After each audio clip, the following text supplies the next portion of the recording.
If Trump decides to kick everybody else, where are you going to go? If they start kicking everybody out, go back to your country. Where are they going to go? I'm going straight home to Africa, in my village where the land, I got a land 30 acres, 40 acres. Where are the African Americans going to go? If Trump kicked everyone out tomorrow, where would African Americans go? Some say Africa. But the truth is, there's nowhere else to call home. Stick around, because this changes everything you thought about home and opportunity. Hey everyone, it's O'Shea Duke Jackson sliding back into your feed with another round of celebrity junk. Lately, there's a new presence stirring the pot on social media, going by the handle Rich Off Hate Podcast. If you haven't seen him yet, he's hard to miss. This guy has been appearing in clips all over Instagram and other social media platforms, creating a buzz that's impossible to ignore.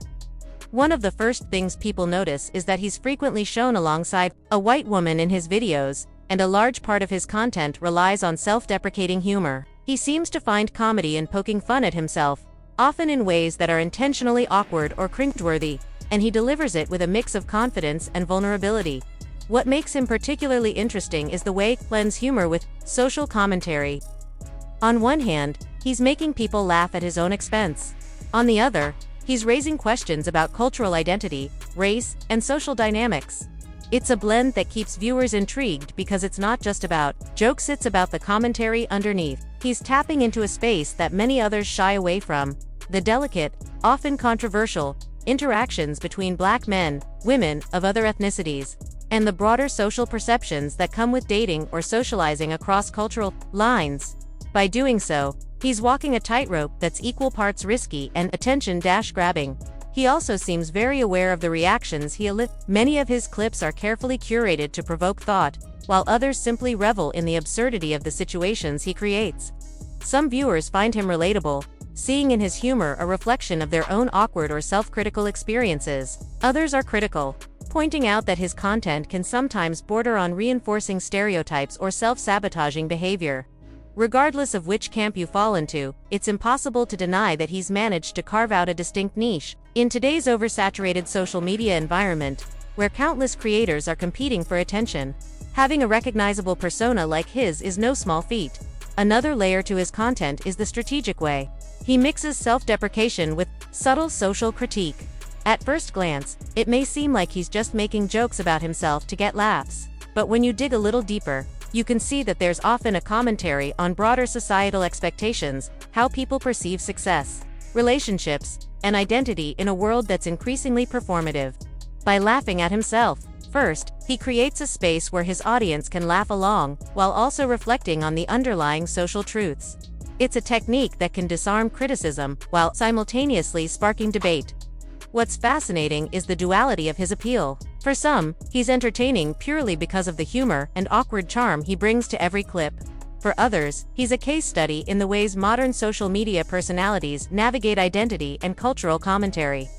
The way he positions himself next to a white woman, combined with his self-deprecating humor, is provocative, invites conversation about power dynamics, attraction, race, and perception. He's essentially holding up a mirror to society, showing us our reactions, biases, and preconceptions in real time. In short, Rich Off Hate Podcast isn't just another social media personality trying to get views. He's carefully curating a persona that's both entertaining and thought-provoking. Whether you agree with his approach or find it questionable, it's clear that he's succeeding in one of the toughest arenas out there, keeping people talking, thinking, and engaged. And in the world of social media, where attention is currency, he's making his mark in a way that's impossible to ignore. The combination of humor, vulnerability, and social commentary is his formula, and right now, it's working, and working very well. What color would your kids be? My kids are gonna be crispy, my guy. And my kids are gonna be crispy. Like I said, I'm gonna flood the whole United States. When I get my papers done, when I finally get my visa, it's a game over, guys. Now, this guy is making fun of himself while sitting up there next to a white woman, as if... So here's the thing, he's out there cracking jokes at his own expense, while chilling next to a white woman, treating it like it's some kind of comedic gold. But here's the catch. This approach isn't exactly earning him respect from her or from anyone else. In fact, it comes across as a bit of a sellout move. And as if that wasn't enough, his focus starts shifting, directing much of his content toward the Black American community. which adds another layer to the conversation around his online persona. African are way more successful than Black American. African come to United States with intention to build legacy. Black American are comfortable. In Africa, you don't work, you don't eat. In America, you don't work, there's welfare. So African people don't pick and choose what job to do. They do any job. Black American don't want to work a dirty job. Black American don't want to work at a factory. Black American wants to get rich fast. African built. A lot of African come to the United States with high level of skills. Degree, diploma. Black American don't want to do that. They want fast money. Play some basketball, be a rapper, be a football player, and then a couple years. Now he's making the claim that African immigrants are outperforming Black Americans. He leans on some familiar talking points we've heard before, that Black Americans are lazy, chasing quick money, and not playing the long game. It's an interesting perspective, especially coming from someone like me who's lived in Africa. I could easily point out similar patterns here too. Short-sightedness isn't unique to any one group. Ask any Nigerian, Ghanaian, or Ugandan living in the US, and they'll probably tell you the same observations about their own communities. Yes, it's true that some African immigrants are finding success in America in ways that outpace Black Americans. But here's the catch: if they were truly better in a systemic sense, why isn't Africa itself thriving at the same level? Africa is full of talent. There's no question about that, but widespread success and development remain limited. Partly because gatekeeping and a lack of true meritocracy hold back innovation. Some countries, like Kenya, are making strides with more merit-based systems. But it's still the exception rather than the rule. So while he praises African immigrants for beating Black Americans, the reality is more complex. True excellence isn't just about individual success. It's about whether that talent can translate into broader development back home. And that brings us to his next point. Kicking everybody out. Go back to your country. Where they're gonna go? I'm going straight home to Africa. In my village where the land, I got a land 30 acres, 40 acres. Where the African American gonna go? You got no place. You can't go nowhere. Jamaican are gonna go back home. Haitian are gonna go back home. Anybody from Colombia are gonna go back home. Brazilian gonna go back home. Mexican gonna go back home. Where you guys gonna go? Where you gonna go? Nowhere. And I need you guys to screenshot this. I need you to put it anywhere. Matter of fact, I want to go viral like this, so we can talk. We can have that conversation. Where are the African American gonna go? So that's exactly my point. This is what I'm saying to you guys. Because African American been there for years, they still can't be claimed. They still the most disrespected people. This might go from one ear to the next, but you guys are gonna understand me one day. They're the most disrespected race in the world. They get pulled over by the cops. You know, cops are doing all kinds of stuff. African American claim that, you know, America is so good. Oh, you African booty scratcher. Okay, I can take my booty scratching self to Africa, back home where I can. He also makes the point that African Americans aren't really Africans in the sense of having a homeland to return to. Unlike African immigrants, who could theoretically pack up and go back home tomorrow, often with land or property already in hand, Black Americans don't have that option.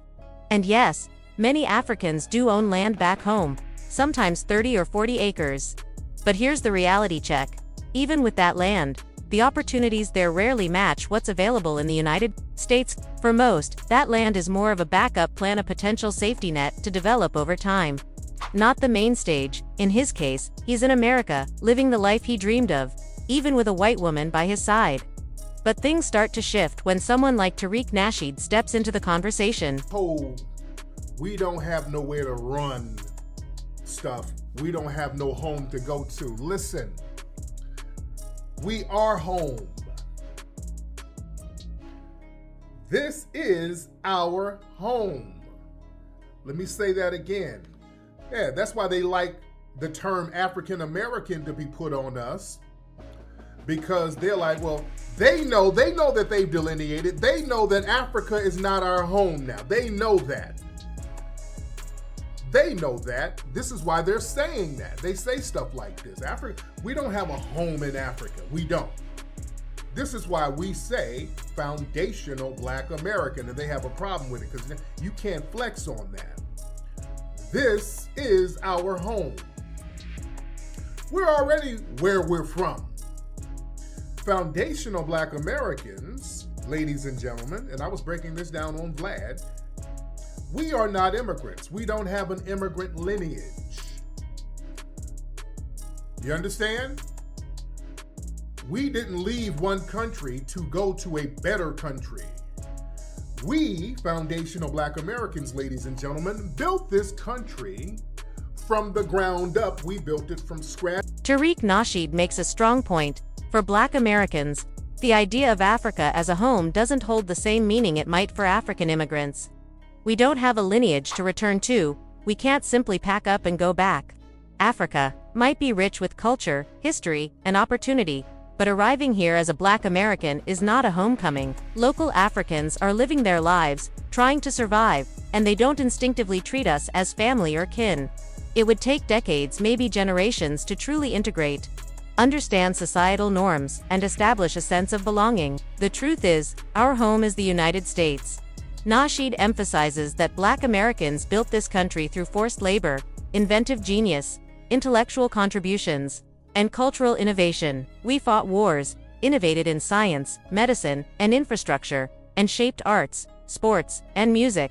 Think of Dr. Charles Drew's medical breakthroughs, the development of gospel music, or athletic achievements that elevate the nation. These are not minor contributions. These are the foundations of the country itself. And because of that, Black Americans are not immigrants to be sent back. We are the original stakeholders, the architects of the American plan. Some critics might laugh at the idea of Black Americans building the country, but the evidence is concrete. From slavery-era ingenuity to inventions and intellectual property contributions that were often stolen, to cultural and artistic achievements, our fingerprints are on every aspect of the nation's development. Nasheed also tackles the argument of what if Trump or any other leader tries to deport us. He highlights the absurdity. Black Americans have no other home. Africa cannot simply serve as a relocation plan, and history proves this. Even when attempts were made, like the colonization of Liberia, systemic barriers and strategic interests prevented a mass return. White America benefited from the labor, skill, and innovation of Black Americans. Sending us away would have been a disadvantage. Immigration is often framed as a tool for growth. People bring skills, knowledge, and contributions. But for Black Americans, there is no alternative elsewhere to go. This is our last resort, and paradoxically, it is also our home. Historical examples reinforce this. In the mid-20th century, countries like Nigeria had economies and currencies on par with or even exceeding the US dollar.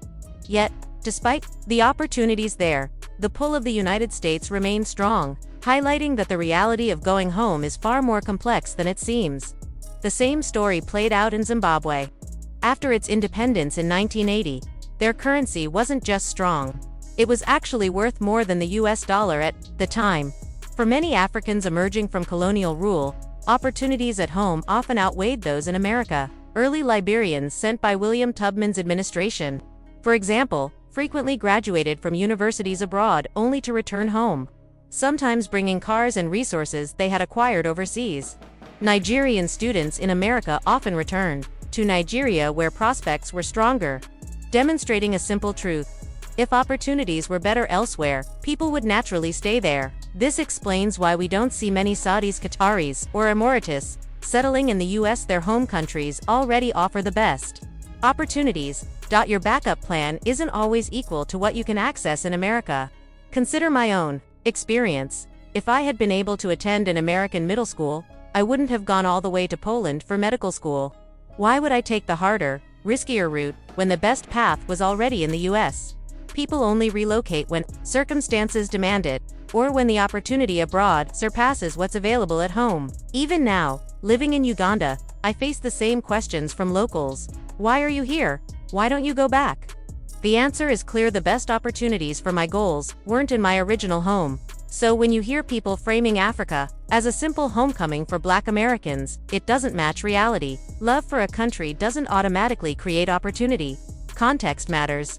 Opportunities, infrastructure, and systems are what define a home in practical terms. That's the perspective I wanted to share. It's your boy O'Shea Duke Jackson back with another episode of Celebrity Junk. Thanks for tuning in. Don't forget to subscribe, hit that bell, and I'll catch you next time.